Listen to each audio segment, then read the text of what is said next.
Good afternoon to everyone, and welcome to the House Judiciary Committee. This is our second meeting. I call the meeting to order, and would our clerk please call the roll? Representative Banta. Here. Representative Blanton. Representative Brotcher. Here. Representative Bray. Representative Burt. Here. Representative Dietz. Here. Representative Doan. Present. Representative Flannery. Here. Representative Herron. Here. Representative Colcarney. Here. Representative Lewis. Representative Maddox. Here. Representative Mosier. Representative Nemes. Representative Petrie. Here.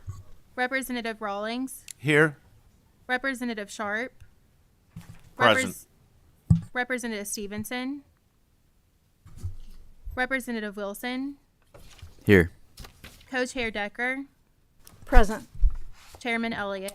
I'm here, so we have three bills for consideration today, and the first bill that we will hear is House Bill 78, sponsored by Representative Kim Banta. And if you would make your way to the table, and you can begin your presentation.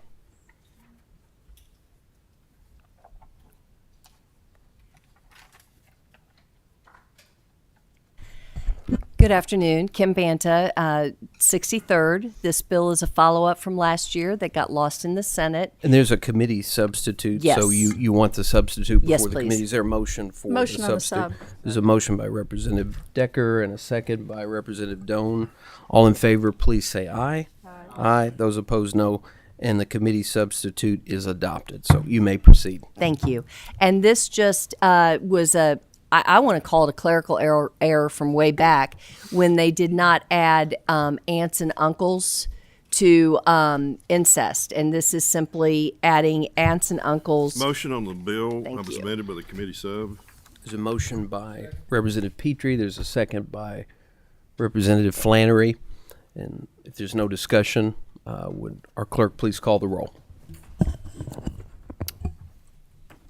And this is on the motion to adopt the committee sub to House Bill 78. So please call the roll. The bill is amended by the sub. So please call the roll. Representative Banta. Yes. Representative Blanton. Aye. Representative Brotcher. Yes. Representative Bray. Yes. Representative Burt. Yes. Representative Decker. Yes. Representative Dietz. Yes. Representative Doan. Yes. Representative Flannery. Yes. Representative Herron. Yes. Representative Colcarney. Yes. Representative Lewis. Representative Maddox. Yes. Representative Mosier. Representative Nemes. Representative Petrie. Yes. Representative Rawlings. Yes. Representative Sharp. Aye. Representative Stevenson. Representative Wilson. Aye. Chairman Elliott. Aye.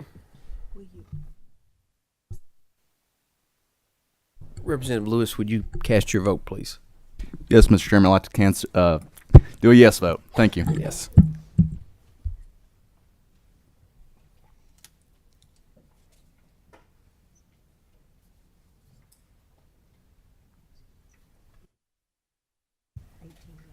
With 18 yes votes, no votes, and no pass votes, House Bill 78 with House Committee Substitute 1 is passed and will be reported with favorable expression that same should pass.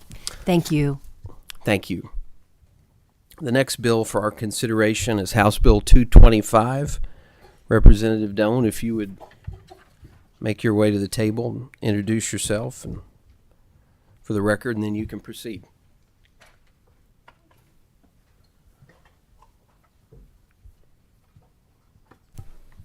Thank you, Chairman Elliott. Representative Steve Doan, House District 69, testifying on behalf of House Bill 225. First order of business, there was a committee sub that was sent out last night. This committee sub repeals KRS 21A 160 and replaces it with a new, or adds a new section of Chapter 21A that includes the exact same language that was in that bill before. Is there a motion to adopt the committee sub? Second. There's a motion by Representative Nemus and a second by Representative Blanton. All those in favor, please say aye. Aye. Those opposed, no. And the committee sub is before us, so you may proceed. Thank you, Chair. House Bill 225 does one thing. It no longer forces licensed attorneys to be associated with or pay dues to a trade association. In recent years, the General Assembly passed right-to-work legislation that allows individuals to opt out of unions. Now we do the same for members of the Kentucky Bar. In 2012, when the Supreme Court passed its existing dues structure, Justice Schroeder wrote in his dissenting opinion that he vehemently opposed the most recent increase in bar dues. He wisely wrote, "KBA members engaged in both private and governmental practice are facing budget cuts that are unprecedented in recent history. In contrast, having reviewed the KBA's proposed budget, it appears that there are no cuts in any programs or expense, and over the past few years, I have noticed and warned the KBA that it has been increasing its base salaries at a faster pace than either the private or governmental sectors." Let me be clear. This bill is not about defunding the Kentucky Bar Association. It is about giving attorneys the right to choose how their dollars are spent. The KBA provides numerous services to its members. I appreciate those services. They are valuable, and nothing in this bill restricts the KBA's ability to provide those services. The Ohio Bar Association, for instance, charges for CLE and conference programming. This bill does not abolish the KBA. Rather, it gives more control to its membership to influence the programming and budget by voluntarily joining and giving affirmative support through their contributions, including to particular programs. Many attorneys, for instance, take advantage of the Kentucky Law Update, and there is no reason why, for instance, the KBA could not continue to offer that program. I think it's important to look at neighboring states. In Ohio, for instance, biannual dues, that is, dues for a 2-year period, in 2022 were $350, and in Indiana, the fees are $180 per year, while Kentucky was $310 for 1 year. That is, Kentucky dues are almost double what Ohio and Indiana charge per year, whose bar association is not mandatory. There's been a lot of discussion on this bill about the constitutionality of what we're doing. The language in this bill tracks directly with our Kentucky state constitution. Furthermore, I would add that the First Amendment of the Constitution, bound to this state by the 14th Amendment, grants all people the right to free speech. That is, the right to associate or to disassociate with a group. When the Kentucky Bar Association engages in political speech, they speak for all attorneys. And it is our constitutional right, it is our First Amendment right, to choose whether or not we affirmatively support that speech by joining the Bar Association or that we do not by not joining. So I'd ask for your support on House Bill 225. Thank you. Thank you. Is there any discussion among the members? Representative Dietz, you're recognized. Thank you.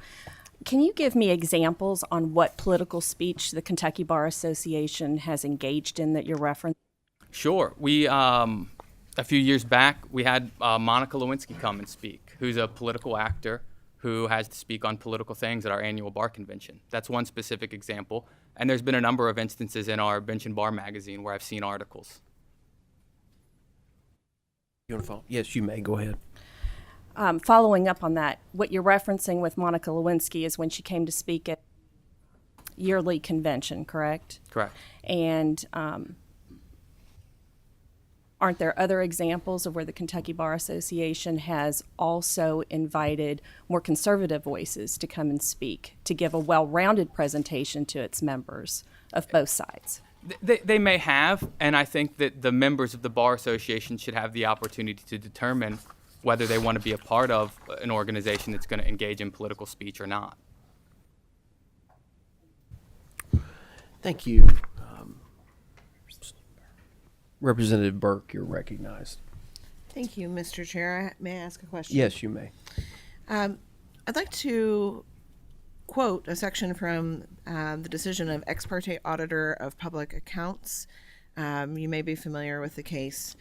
It says that the mission of the association, meaning the KBA, is to see to it that this trust relating to public service is performed with fidelity to the highest principles of the calling of being an attorney. This requires that the association maintain a proper discipline of the bar, that it initiate and supervise appropriate means to ensure a high standard of professional competence, and that it bear a substantial responsibility for promoting the efficiency and improvement of the judicial system itself. I understand your bill to be vesting that into the Supreme Court. Is that correct? It's already in the Supreme Court, but yes. So the bill tracks the exact language of the state constitution as currently set out. Admission, discipline are already vested with the state Supreme Court, and we're not changing any of that. Okay, so I have a follow-up question. May I ask? Yes, you may. You also mentioned in your presentation that you want members to be able to determine how their money is spent. Aren't there already ways that members can influence what's happening in the KBA, either by becoming part of the Board of Governors or investing their time in other ways to influence what the KBA does? That does exist, but when you look at the average salaries of certain attorneys, particularly those in Western and Eastern Kentucky that aren't as high as those in the more centralized areas, it's difficult to rise to that level or to get on that board to make the influence. Well, I totally understand that. I would be willing to wager that my personal attorney salary might be one of the very lowest in the entire state. Same here. Working in a nonprofit. But I still feel that anytime I've read the bench and bar, that there seem to be very balanced opinions. Are you not of the same perspective? No. No further questions. Thank you. Thank you. Thank you, Representative Doan. At this time, I'm going to recognize Chief Justice Lawrence Van Meter for discussion. If you'd come forward. Thank you, sir. And introduce yourself for the record and any guests that you have. And I think previously a PowerPoint presentation was Right. sent out to the That we sent out committee, yesterday. and hopefully it's there for you to be able to display today. So please proceed. Okay. Thank you. So, up there, could go over one. I'm not sure. About,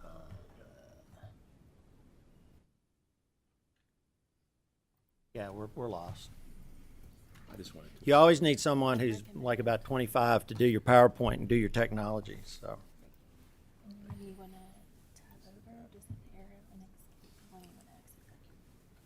Good afternoon, Chairman Elliott. I'm here with Todd McMurtry, who's from Fort Mitchell. He is served on the KBA Board of Governors for 6 years, and he'll be the vice president this summer, which means he'll also be the president starting in 2024. So we have a short PowerPoint to present, but first I want to read a few passages from a book, United at Last, the Judicial Article and the Struggle to Reform Kentucky Courts, which my good friend Jason Nemus is one of the co-authors. So this is a book from a renowned constitutional scholar that we put. This book is small, but it's mighty. So I'll get right to it because I know our time is short and y'all are busy with very important matters. In Chapter 4, entitled Building an Equal Branch, Representative Nemus and his co-author, Kurt Metzmeyer, discuss various entities under the umbrella of the Supreme Court, such as AOC, pretrial services, and the circuit court clerks. They also provided a history of the Kentucky Bar Association, its 1934 incorporation into the government as a judicial branch agency by act of the General Assembly, and then noted, quote, "The new judicial article changed this, making the KBA an agency solely of the judiciary," end quote. I want to emphasize these are not my words. The authors also noted then Chief Justice Palmore's statement at the 1980 dedication of the KBA building on West Main Street, Frankfort. Today, the KBA's identity as an agency of the Supreme Court is derived from Section 116 of the Constitution. Finally, in Chapter 5, Representative Nemus undertook to identify key decisions of the Kentucky Supreme Court since 1976. He wrote, "There are a number of high-profile cases that interpret Constitution powers of the Court of Justice or the Chief Justice of the Commonwealth, but there are three that stand above the rest. The second case you listed was Ex parte Auditor of Public Accounts. This case involved a dispute between the auditor and the Court of Justice that arose when the auditor wanted to look at the KBA's accounts or financial records. Referring to the case as the Judicial Bill of Rights, Representative Nemes noted that the court held the authority to audit those records was, quote, constitutionally committed to the exclusive province of the judiciary, and that both AOC and KBA fall under the umbrella of the Supreme Court or Chief Justice. Specifically, Representative Nemes continued, the opinion noted that references to the administration and administrative functions of the judiciary in the Constitution clarify that the judiciary has exclusive authority to manage its own affairs. Because the KBA, quote, did not collect money pursuant to statute and had no money appropriated by the legislature, all money was collected by court rule. The accounts were accountable to the Supreme Court alone. Finally, and this is very important, so important that I may read it twice, Farley and Ex parte Auditor stand for the proposition that the judicial article sets the judiciary aside and affirms that the management of the Court of Justice, including the AOC, the Kentucky Bar Association, and the Board of Bar Examiners, among others, is exclusively vested in the Supreme Court, end quote. And that's from page 71. So now I'll go right to our PowerPoint. And one is the quotation directly from auditor that says, whatever authority the court had possessed heretofore by statute with regard to admission and practice and regulation of the legal profession was superseded by Constitution Section 116 as amended in 1975, the concluding sentence of which reads as follows. The Supreme Court shall, by rule, govern admission to the bar and discipline of the members of the bar. The case continues. There can be no doubt that this constitutional amendment completely removed the subject from any legislative authority and rendered obsolete and ineffective the statutes pertaining to it. Goes on, and what he says, this is the provision you all have now deleted from the bill. I might suggest that if you're going to delete that section, you should delete the other ones as well, which is .130, .15, and .140 as well, because those also have been held as void because they purport to erect powers and limitations that no longer fall within the legislative province. Section 116, as I've mentioned, it is the authority for the regulation of the bar that grants the power to the Supreme Court. Section 116, you can see it.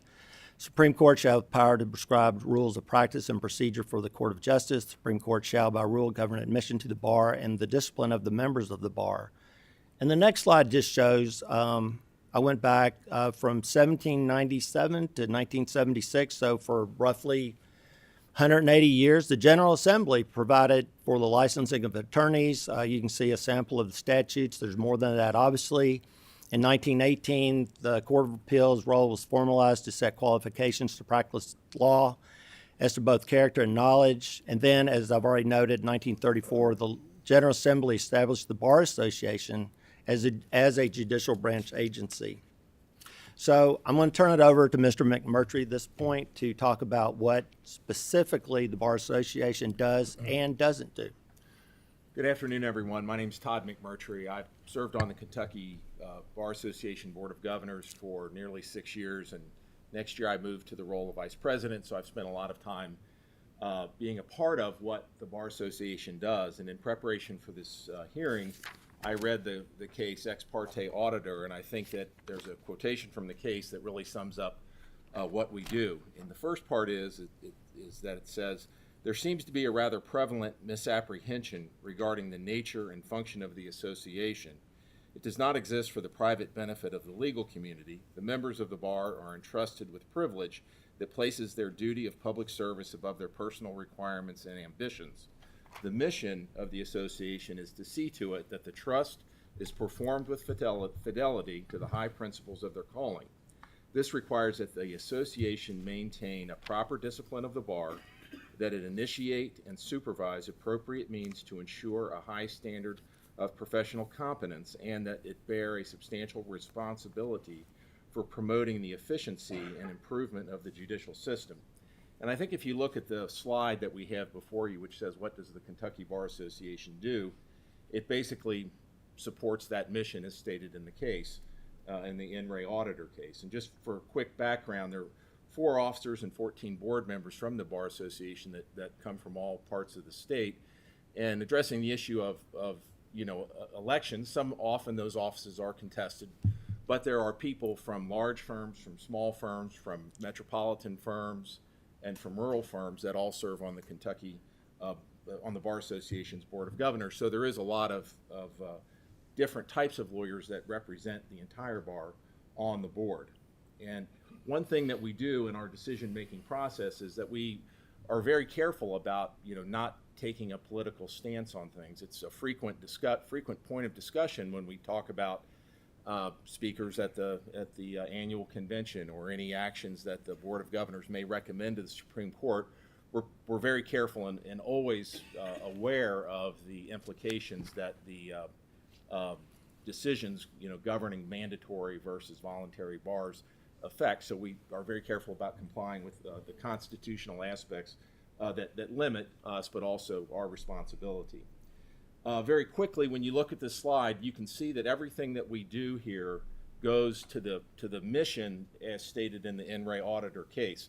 So, for example, we do handle discipline. We do decide who is licensed, and those are kind of the things that we do that maybe are disciplinary in nature. But we also do a lot of things to try to make sure to assure the quality of lawyers in the Commonwealth. So if you look at other things that we do to assure the quality of lawyers within the Commonwealth, we have continuing legal education programs. That's part of our mission per NRA auditor and per the Kentucky Constitution. We want to ensure the quality of lawyers. We get lawyers who are not performing well out of the profession if need be, and we take that responsibility very seriously. We also provide assistance to lawyers who are suffering impairments, whether it's drug and alcohol or psychological, and that's a lot of the discipline that we see that comes before the Board of Governors. So I really feel that when you look at what we do, it falls within that mandate of NRA auditor. And just a couple of other quick points. The Bar Association, through the volunteers that serve from all over the state, has undertaken voluntarily a lot of things that probably wouldn't happen if you had a purely voluntary bar, because we will serve people statewide. Quick examples are, a couple of years ago, we had a rash of suicides across the state. We immediately set up a hotline to try to provide mental health counseling to people. That was an urgent thing that probably wouldn't occur with a purely voluntary Bar Association. We are right now starting a rural practice initiative to try to get attorneys to serve lawyers in underserved areas, and we're working on that. We had problems with an attorney named Eric Kahn, and we helped coordinate getting lawyers to serve his clients who suddenly found themselves without a lawyer, and we've responded very aggressively to help lawyers with the Eastern Kentucky flooding and the Western Kentucky tornadoes. So I think that we've really fulfilled our mandate, and the people in the Board of Governors are volunteering additional time. And then just one thing.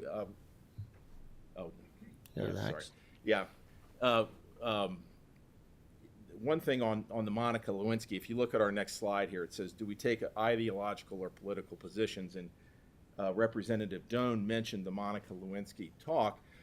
I'm sure some of you know that I represented Nick Sandman, who was the young man in Washington, D.C., who was attacked, maligned, practically destroyed through the efforts of cancellation by our media. And when we talked about having Monica Lewinsky come to speak, I really saw that as an opportunity to help educate people on the types of attacks that conservatives suffer all the time. It's not that it's political, it's just an attack, and I wanted her to speak about cyberbullying. So I saw it as completely non-political, but also addressing a very important issue that we face, and that is cyberbullying. And I represented probably the second most prominent person, maybe after Ms. Lewinsky, on that issue. So, we do take this issue of ideological or political positions very seriously. We are always cognizant of Keller versus the State Bar of California. And also, we, as members of the Board of Governors, we don't do any lobbying. So I think that we fulfill our mandate as outlined in NRA Auditor, and we do stay very apolitical, but at the same time, we provide a lot of very positive services to lawyers across the Commonwealth. Thank you. just pop through the rest of the slides real quick. And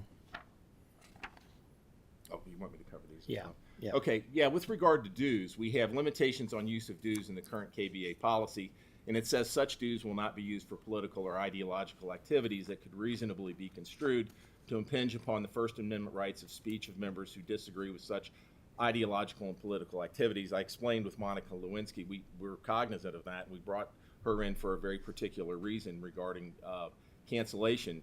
And as you know from the Keller decision, or as you may know, in the event of a particular activity that uses compulsory dues is claimed to impinge upon such constitutional rights of the members, the board will comply with the procedures and requirements set forth in Keller and will refund to the member or permit the member to withhold a proportionate amount as may have been expended.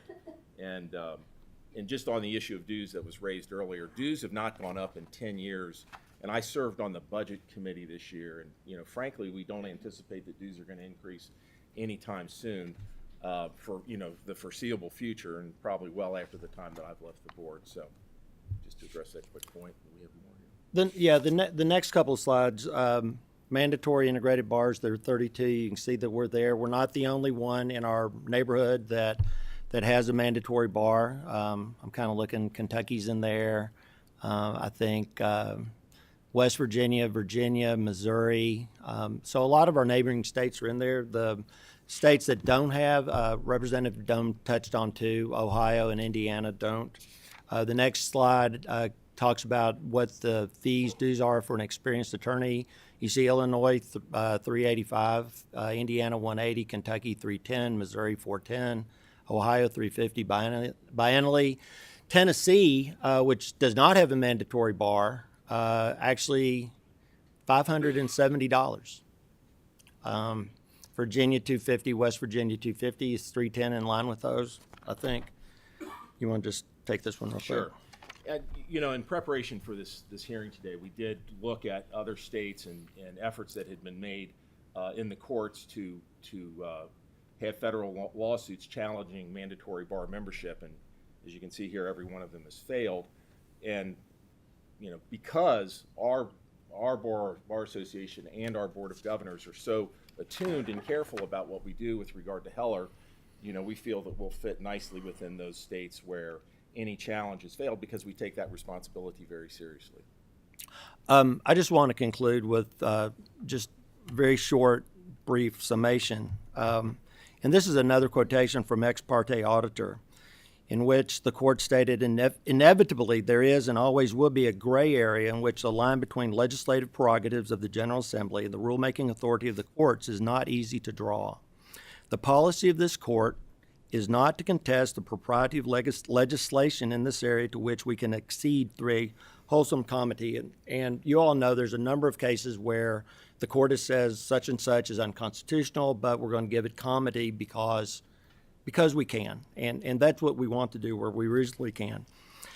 And the court stated, and I reaffirm, that we hold the General Assembly in the highest respect and much prefer cooperation over conflict, and to the extent we are able to accept its judgments without leaving seeds of future jeopardy to the integrity of the judicial system, we shall continue to do so.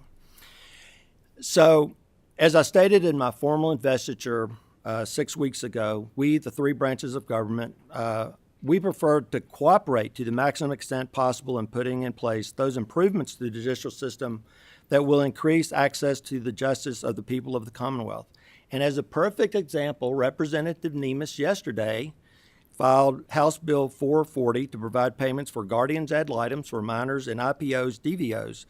This is very much needed, and I urge favorable consideration of that bill. I want to avoid needless conflict, and unfortunately, House Bill 225, including the committee substitute, which we've had a time to review, creates needless conflict. And I would ask this committee not to advance the bill at this time, given the severe constitutional questions surrounding it. Thank you. Thank you very much, Representative Nemes. You're recognized. Thank you, Mr. Chairman. Got a few things to say, and then I'll ask a question if I might. Yes, it's First of all, I want to say well played, Mr. Chief Justice. Can I get my copy of this book signed? Yes, that's right. I look forward to the time when I'm in front of you where I can repeat some of the words that you've said so nicely. It happens all the time, and it's as frustrating as can be. And I want to thank you for the short time you've been on the bench, you've been not only as Chief Justice but as a justice, been very approachable and helpful, and I look forward to your tenure of as Chief Justice in the Kentucky Supreme Court. Hopefully, it's a Kentucky Court of Justice, not just the Supreme Court. Hopefully, it lasts a long time. So, look forward to working with you on a lot of different issues. I would say that both auditor and my quotations from that book are easy to distinguish. The question before the court and auditor is whether or not there could have been a review of KBA records. And so that's not what we're talking about here. And my quotations there noted that the Kentucky Bar Association was wholly under the umbrella or the power of the Kentucky Supreme Court. This statute doesn't do anything about that either. What this statute would do, and I want to say before I get into that, Kentucky Bar Association does a lot of wonderful things, a lot of great things, KELAP, and discipline, a whole lot of things that we all as lawyers are very supportive of. I'm also an Indiana lawyer, which is not a mandatory bar, and they do a lot of the same things. So it's not like if we don't have a mandatory bar, then the legal profession is going to run amok, and that lawyers are not going to be held to professional standards, or there won't be professional rules of professional standards. There will be, there are in Indiana, and that when lawyers go awry and have engaged in misconduct, that they won't be suspended or disbarred from the practice of law, which happens in Ohio, no mandatory bar, Indiana, no mandatory bar, as well as it does in Kentucky. And this bill, what does it do? This bill says that the Kentucky Supreme Court can do whatever it wants to do with respect to the Kentucky Bar Association, and it specifically preserves your right to do two things, which are what is in Section 116 of the Constitution. And it says, the court shall, by rule, govern admission to the bar, that's one, and discipline of members of the bar. That's two. We don't touch admission. This bill doesn't touch admission to the bar. That's Kentucky Board of Bar Examiners, not even the KBA, but they do that. And then the KBA does Part 2 of the Supreme Court rules, Part 2, right? And they do and the KBA does the discipline of members of the bar. Right. Which I assume that if this bill goes through, that you guys will deputize the KBA to continue to do that. The Kentucky Bar Association can still be very strong. What this bill does is it finally recognizes that a man or a woman ought not be required to join an association to put food on the table. This is the only association in Kentucky, the only one, public or private, where a man or a woman is required to join an association to put food on the table. If you want to be a doctor, you don't have to join the Kentucky Medical Association. If you want to be a nurse, you don't have to join the Kentucky Nurses Association. If you want to be an architect, you don't have to join the Architects Association. If you want to work at Ford, you don't have to join the UAW. It's only here where there's a required, compelled membership into an association.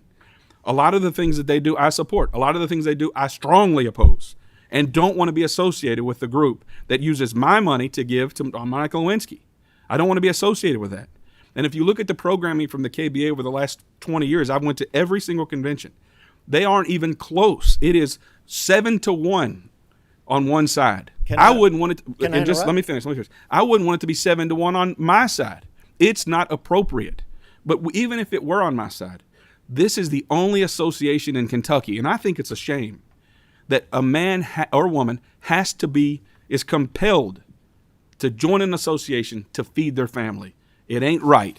This makes it right, and it does it in a way, Mr. Chief Justice, with all due respect, it does it in a way that it tracks the exact language of the Constitution and says, do what you want, you can do whatever you want, but you can't require a person to be a member of the association. Indiana does it, and they do all the great things that my friend Mr. Mercury has talked about. We want to make sure that professionalism is furthered, no doubt about that. No one certainly up here would disagree with that, but neither do states that don't have a mandatory bar.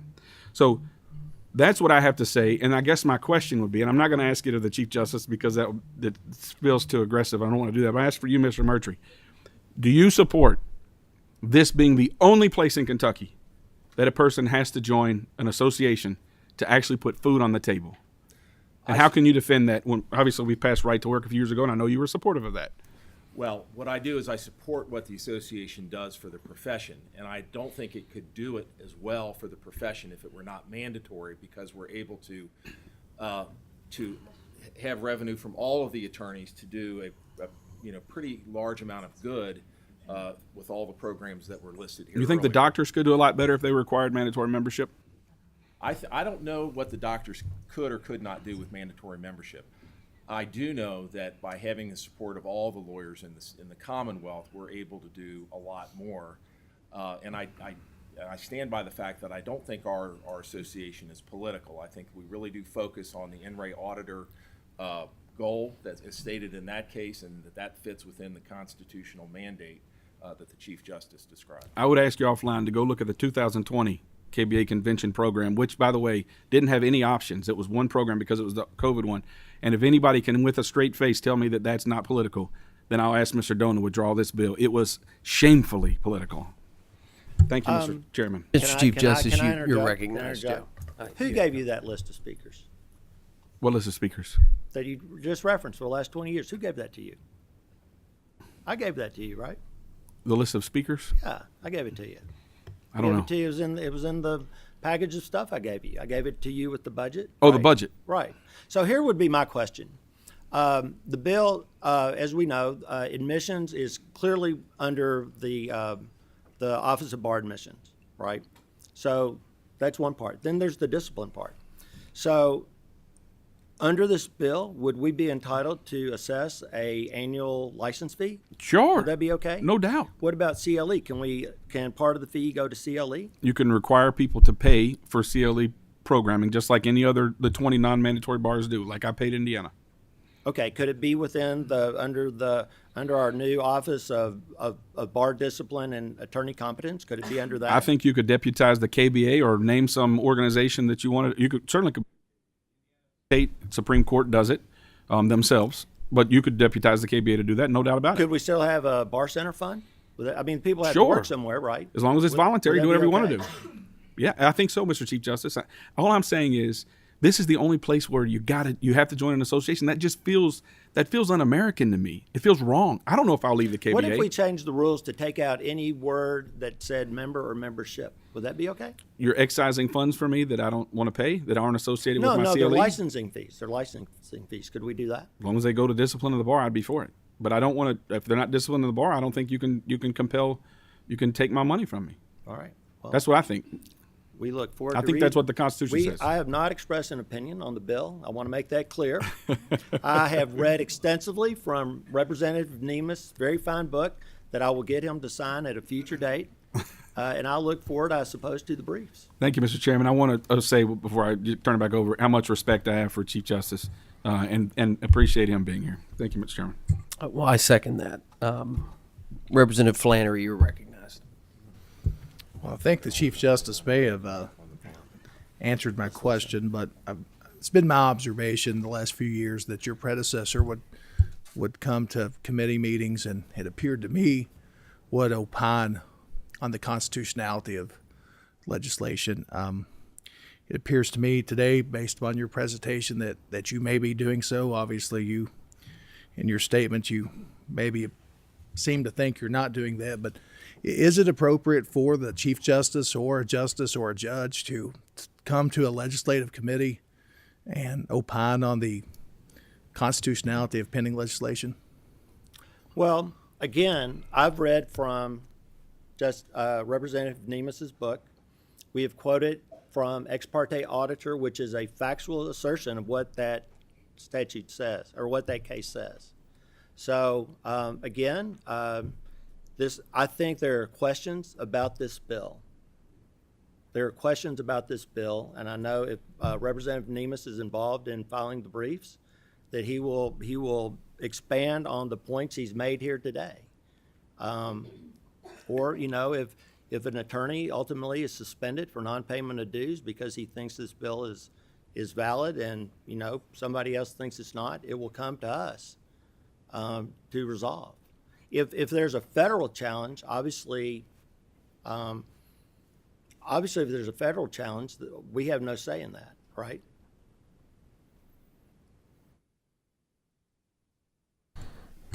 Representative Dietz.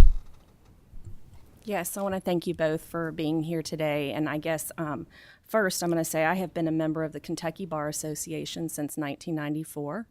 And like Representative Nemus, I'm also licensed in Indiana and Ohio, which are non-mandatory. I choose not to be members of their bar associations. I've also been very active in the KBA and my local bar for a lot of reasons. I believe that we provide consumer protection And I believe that we also protect attorneys, and we also hopefully raise new attorneys to be ethical and to take their oath of office very seriously. So, with that being said, I'd like to ask Mr. McMurtry. I went to the bar website and looked at all the programs that the Kentucky Bar Association provides. I will also say that I'm president of our Northern Kentucky Bar Association, which is non-mandatory, as Representative Nemes has pointed out. And along with what Mr. McMurtry said, there are things we just can't offer.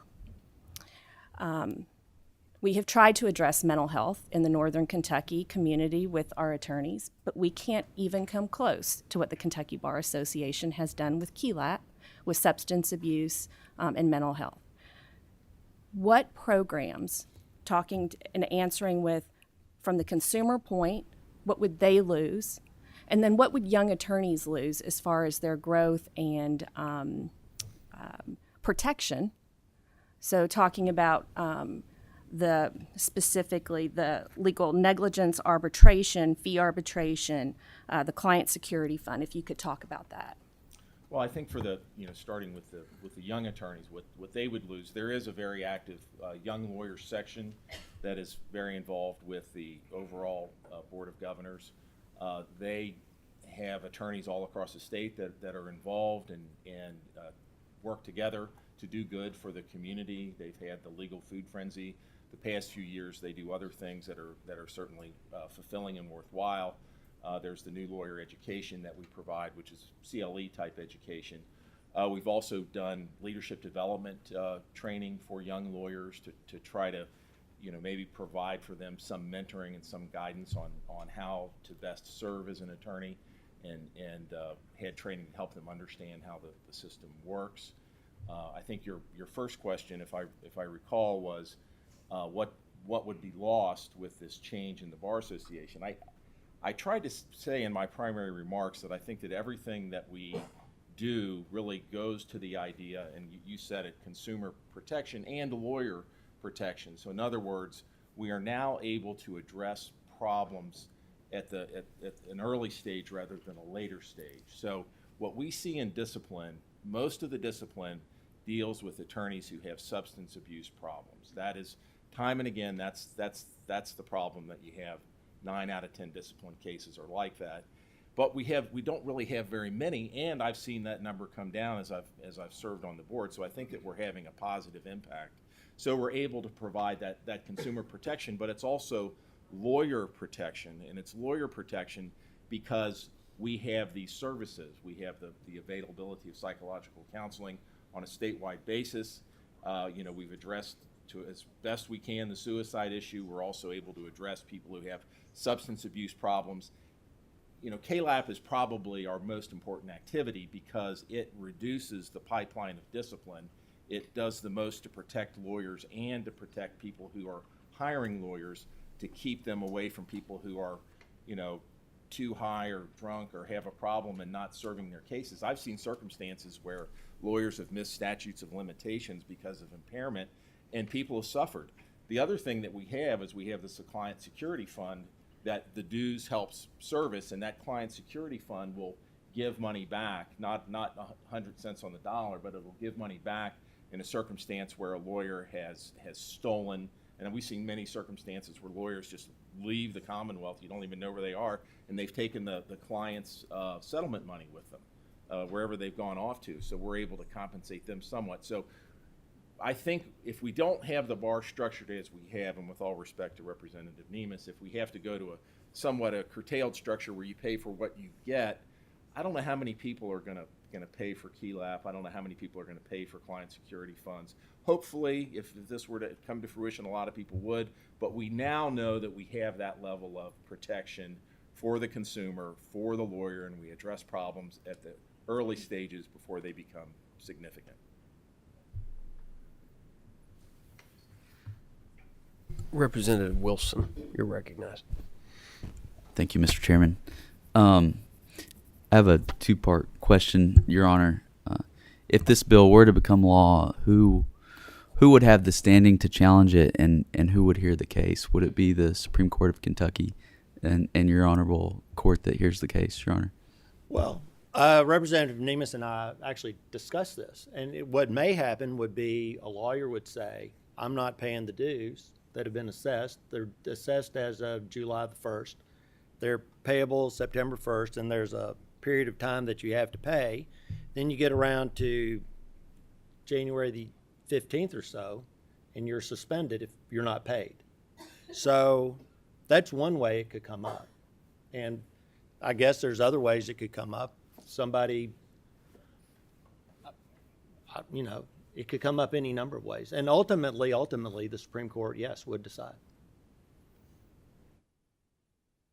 Thank you. That was my only question, Mr. Chairman. Representative Kulkarni. Thank you, Mr. Chair, and thank you both for presenting today and really kind of touching on some pretty significant constitutional issues that I think we should all be aware of. I'm a dues-paying member of the Kentucky Bar, and as has been discussed here, there are a multitude of programs and services that the Bar Association provides outside of simply admissions and disciplinary actions. I wanted to ask what practical impact, if any, this would have on the Bar Foundation, because a lot of what we're talking about is significant funding that goes to a lot of these programs. And I understand that if we make them voluntary, that those programs could still exist. But on a practical level, what would be the impact on something like the Bar Foundation or some of these other programs that you all have discussed today? I'm going to let you take that one. Okay. You know, the Bar Foundation is serviced by independent contributions. A lot of that would continue, and it could certainly choose to support initiatives. I mean, oftentimes we'll go to the Bar Foundation and ask for support for an initiative maybe that we have. That could continue, but the programs themselves, I mean, the staffing that goes into running KeyLab, the staffing that goes into you know, running the client security fund, a lot of that is done by volunteers, but there still is some staff level participation. I would suspect, I'll let Representative Nemus, he may have his own opinion on that, but I would suspect a lot of that stuff would go away because we wouldn't have the funding or the mandate to continue to do these preventative measures that I've mentioned. Thank you. Thank you very much. Representative Burke, you're recognized. Thank you, Chair. I have just one final question.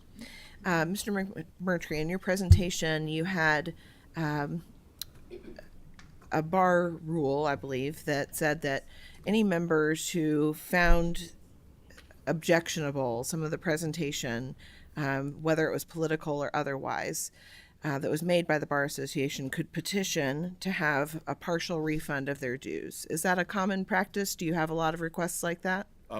We do not.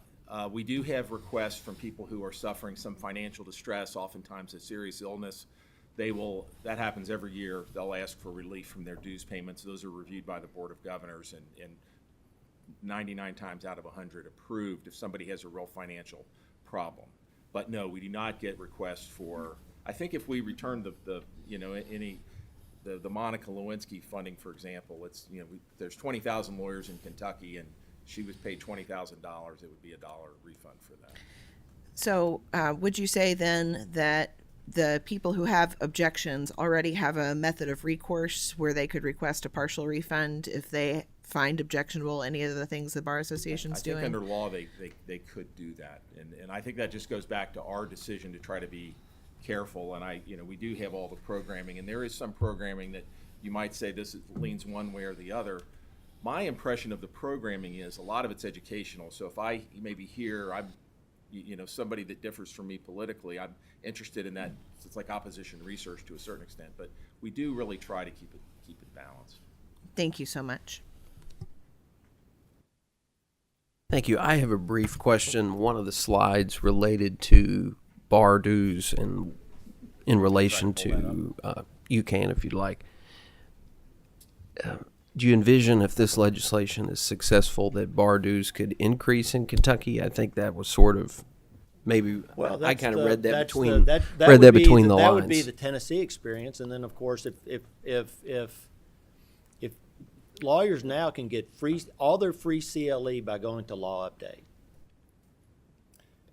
You know, again, we don't know how it would play out because we Right. don't know what would happen. But if It's a possibility. it's a possibility, Okay. so it's a possibility that instead of 310, you're going to be paying more. I don't know. Can I jump in? Sure. Yeah. Yes, go ahead. So as I mentioned briefly, I served on the budget committee this past year. We really don't anticipate dues increases, for the foreseeable future. So we don't see those going up. I'm also licensed in Ohio, and like Representative Dietz, I don't participate in their bar association, but I'm very thankful to the Kentucky Bar Association because all the free CLE is dual credit. And last year, and a lot of this stuff is online, so you can take it any time. Last year in December, I was very busy and I had to get some hours in Ohio, so I just got online, watched all the Kentucky CLE one day. It was all free, and then I sent it over to Ohio. So I know that's not really on point, but it's a huge benefit. Yeah. One of the points that was brought up by Representative Doan is salaries at KBA. In your mind, are those in line with salaries in private practice, those who are working at KBA? I can't speak to what attorneys in private practice are making. We generally benchmark our salaries against other government workers. So in other words, a comparable worker in state or county government. We do periodically have salary surveys made to compare our salaries to our competitors' salaries, and that's not the private sector. So compared to our competitors' salaries, we are not higher than those competitors' salaries. We are at or a little bit below, and our goal is to be able to retain employees, and because when we lose somebody, it's very painful, as everyone knows. When you lose somebody valuable, it hurts your organization. So we want to be cognizant of the fact that we are in service to lawyers, and that we're in service with our salary structure. So we do keep it, competitive, but not above. Is that budget? Can I Go just ahead. say that we are their budget has not been approved yet because we are carefully scrubbing those salaries because we want to make sure that they're not out of line, not only with what lawyers make, but what we in state government who are state employees make. So I feel like the Supreme Court, we're doing our job. And so as of right now, this is a little bit inside the conference room. Sure. As Representative Nemes said in there many years, we're asking the questions. So that's that under I think review. you would want us to ask. Good. Representative Dietz, I think, has another comment or question. Mr. McMurtry, have you all had time to think about how long it would take for you all, if this goes into effect, to dismantle the Bar Association as we know it now, and what effect that would have for the next year?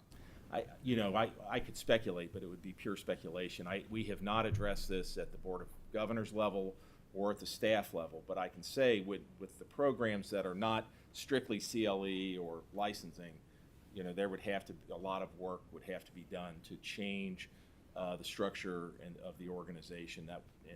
Certainly a lot of people would lose their jobs as well. Thank you. Is there a motion to adopt House Bill 225 as amended by the committee substitute? Motion by Representative Nemes and a second by Representative Bray. Secretary, please call the roll. Representative Banta, Yes. Representative Blanton, Aye. Representative Brotcher, Yes. Representative Bray, Representative Burke, Nay. Representative Decker, Yes. Representative Dietz, No. Representative Doan, Yes. Representative Flannery, Aye. Representative Herron, No. Representative Cole Carney, No. Representative Lewis, Yes. Representative Maddox, Yes. Representative Mosier, Yes. Representative Nemes, Yes. Representative Petrie, May I explain my vote? Yes, you may. Yes, and it seems like there is a constitutional issue of concern about what lane everyone is in, and I understand that. And it's no indictment of the Bar Association itself. And it sounds like an answer to a question. This is really a predictability of revenues so that things can remain steady with programming rather than reducing functions and dealing with varying revenues coming in. But really what I think this comes down to is there going to be a voluntary association, or am I and others going to be required to associate with people that I may not want to associate with? And that's really the crux of this particular issue. Vote yes. Representative Rawlings, Yes. Representative Sharp, Aye. Representative Stevenson, No. Representative Wilson, Yes. Chairman Elliott. Aye.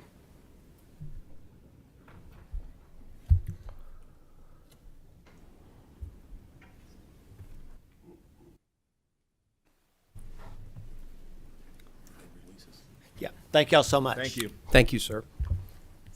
With 16 yes votes, 5 no votes, House Bill 225 is amended by the committee substitute is passed and will be reported with favorable expression. So I will turn the meeting over to my vice chair, Representative Decker, so that I can present House Bill 231.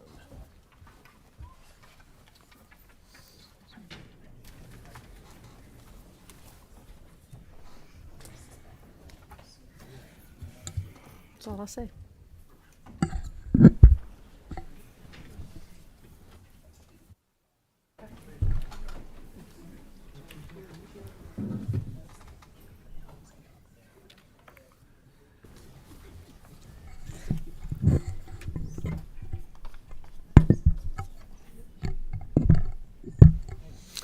Chairman Elliott, you may proceed.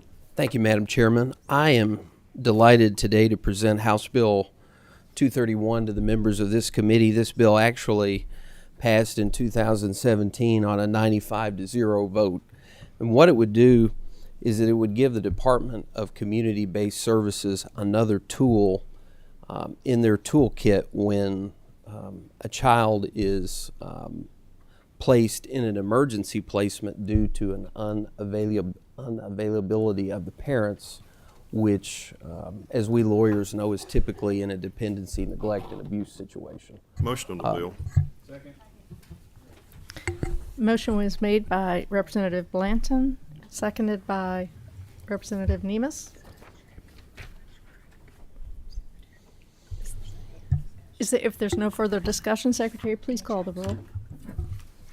Representative Banta. I read this. Representative Blanton. Aye. Representative Bratcher. Yes. Representative Bray. Yes. Representative Burt.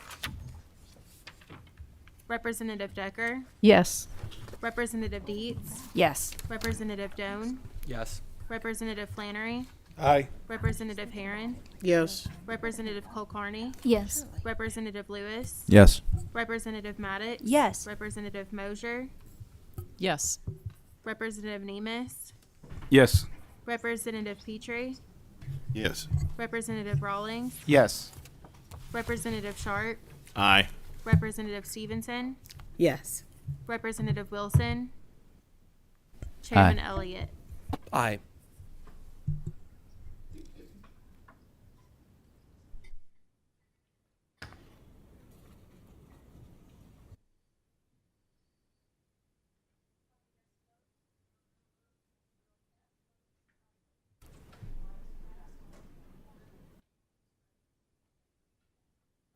Thank you, Madam Chairman. Thank you, members.